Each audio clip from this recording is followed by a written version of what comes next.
इस वक्त की सबसे बड़ी खबर, मुंबई क्रूज ड्रग्स पार्टी पर सबसे बड़ा अपडेट यह है कि शाहरुख खान के बेटे आर्यन खान से भी पूछताछ लगातार जारी है।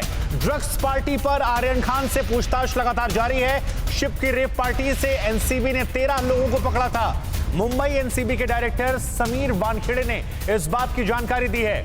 तो जिस सुपरस्टार के बेटे का जिक्र लगातार चल रहा था वो सुपरस्टार शाहरुख खान है और उनके बेटे आर्यन खान से भी पूछताछ लगातार जारी है।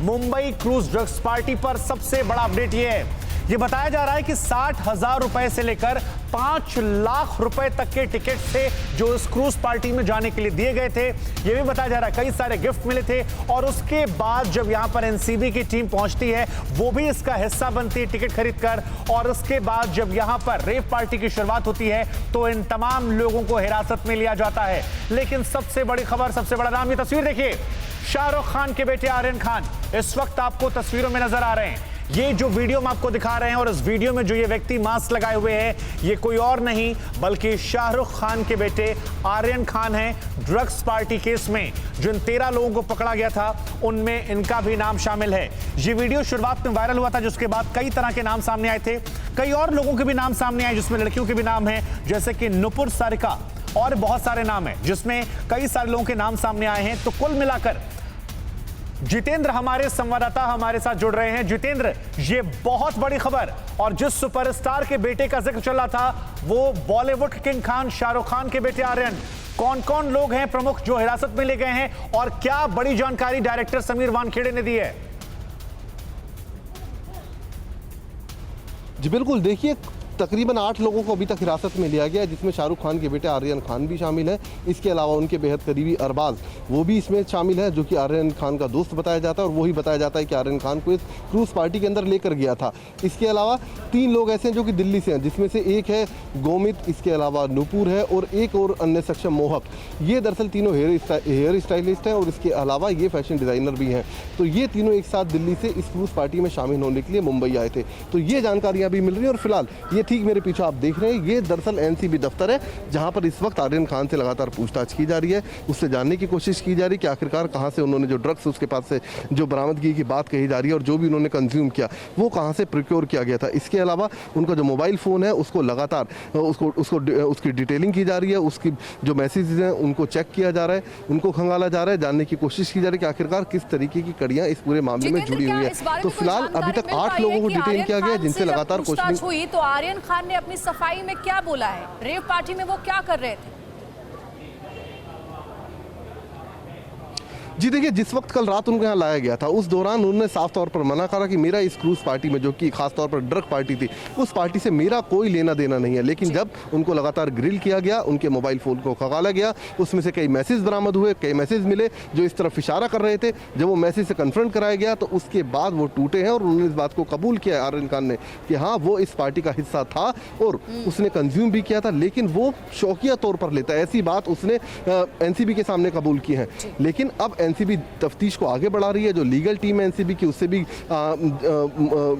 विचार विमर्श किया जा रहा है कि आखिरकार किस तरीके की जो लॉ के तहत किस तरीके के सेक्शन इसमें लगा सकते हैं, क्योंकि मामला बेहद हाई प्रोफाइल है। तो कोई भी चूक अपनी तरफ से फिलहाल एनसीबी नहीं करना चाहती और पूरे तरीके से पूरे मामले में तफ्तीश को आगे बढ़ा रही है। ये हिरासत में है या गिरफ्तारी की तरफ कदम बढ़ाएगी? क्योंकि आप बता रहे हैं कि उन्होंने कबूलनामा कर लिया है कि उन्होंने कंजप्शन किया था इस बात का।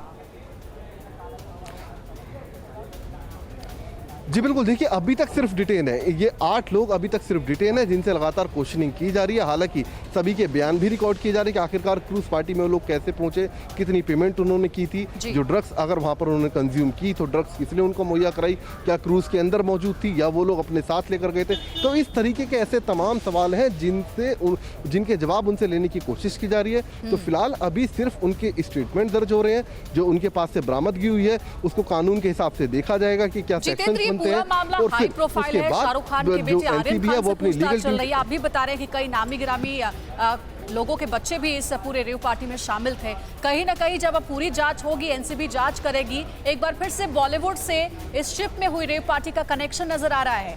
ड्रग्स केस में हो सकता है कई बॉलीवुड के सितारे भी फंसे अब जब जांच होगी तो।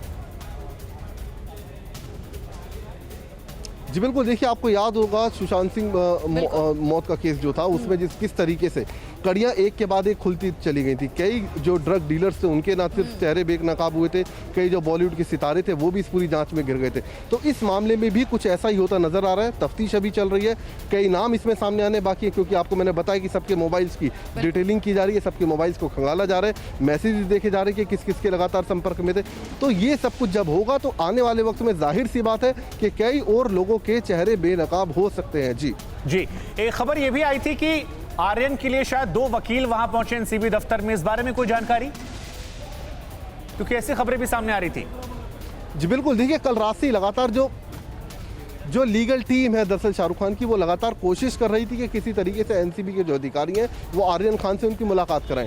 कल ये जो दफ्तर आप एनसीबी का देख रहे हैं, ठीक ये बलाड स्टेट में इसी दफ्तर के बाहर तकरीबन घंटों तक वो दोनों वकील यहाँ खड़े रहे और अब से कुछ देर पहले ये वकील अंदर गए हैं। हालांकि मुलाकात इनकी हुई है क्योंकि उनको इजाज़त दी गई है कि वो अपने मौकिल से मिले, उनसे बातचीत उनकी इस वक्त हो रही है इसी एनसीबी दफ्तर के अंदर।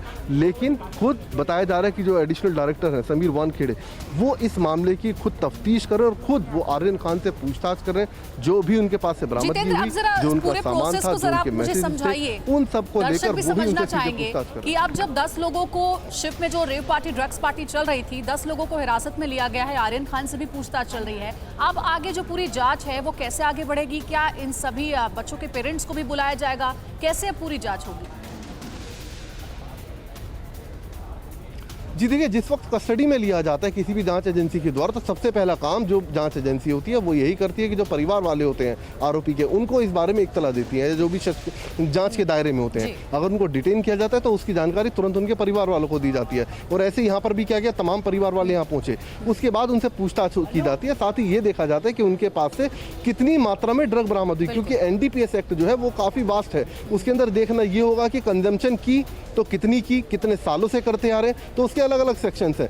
अगर उनके पास से बरामदगी हुई, यानी कि अगर वो प्रिक्योर कर रहे थे तो उन्होंने कितनी मात्रा में प्रिक्योर किया हुआ था, क्या 30 ग्राम से ऊपर था या 30 ग्राम से नीचे था, क्योंकि 30 ग्राम के ऊपर अगर चली जाती है क्वांटिटी बरामदगी की तो कमर्शियल में आ जाती है। लेकिन अगर वो उससे नीचे होती है तो पर्सनल कंजम्पशन में होती है, तो उसमें क्या होता है कि उसकी धाराएं अलग होती हैं। तो ये वो तमाम इस पूरे मामले में जाँच के बिंदु हैं जिनको लेकर अभी फिलहाल जो जाँच एजेंसी जो एनसीबी है वो लगातार इस पूरे मामले में पूछताछ आरोपी से कर रही है। और इसके अलावा एक पैरेलल टीम उनकी लगातार जो भी बरामदगी हुई है, जो उन्होंने अब तक अपनी क्वेश्चनिंग के दौरान कबूल किया है, उसको लेकर अपनी लीगल टीम से भी बातचीत करें ताकि आगे कोर्ट में इस पूरे मामले को मजबूती के साथ रखा जा सके। क्योंकि अगर आपको याद होगा, सुशांत सिंह राजपूत केस के अंदर जितने भी मोस्टली आरोपी पकड़े गए थे उनमें से ज्यादातर को 1 या 2 दिन के भीतर ही जमानत मिल गई थी। तो अब कोई भी चूक एनसीबी अपनी तरफ से नहीं करना चाहती है, लिहाजा एनसीबी पूरे तरीके से अपने कदम फूंक फूंक कर आगे रख रही है। जो बरामदगी है उसी हिसाब से उनके ऊपर सेक्शन भी लगाए जाएंगे और अगर किसी के पास से बरामदगी हुई है तो उसको बख्शा कतई नहीं जाएगा। ये साफ तौर पर से कुछ देर पहले मेरी खुद जो एनसीबी के डीजी हैं उनसे मेरी बात हुई है, जो प्रधान है, उन्होंने साफ तौर पर इस बात को कबूल किया है कि जिन लोगों के पास से कोई ड्रग्स बरामद नहीं हुआ या जो लोग क्रूज के अंदर तो मौजूद थे लेकिन इस ड्रग पार्टी का हिस्सा नहीं थे, उन सबको हमने वहीं पर छोड़ दिया था। लेकिन जिनके पास से बरामदगी हुई, जिन्होंने ड्रग्स कंज्यूम किया हुआ था, उन सबको हम एनसीबी लेकर आए हैं। ये 8 लोग हैं और इनसे पूछताछ की जा रही है। ठीक है जितेंद्र, आपने तमाम महत्वपूर्ण जानकारियां दी। दर्शकों एक बार दिखा दें कि देखिए ये 2 वीडियो इस वक्त आपकी टीवी स्क्रीन पर है। पहला वीडियो जो शुरुआत में आया था, जिसके आधार पर कहा जा रहा था कि एक बॉलीवुड सुपरस्टार हैं जिनके बेटे हैं और जिन्हें यहां पर जल्दी देखिए कैसे ले जाया गया था। अब यह खुलासा हो गया है दूसरी तस्वीर में कि वो कोई और नहीं बल्कि शाहरुख खान के बेटे आर्यन खान हैं और ये आपको तस्वीरों में नजर आ रहे हैं आर्यन खान। उत्तर प्रदेश का हाल, 5 साल कितने कमाल। यूपी किस पर राजी, क्या अखिलेश पलटेंगे बाजी। किसान का चेहरा क्या सिर्फ चुनावी मोहरा, ब्राह्मण शंख बजाएगा किसको कुर्सी दिलाएगा।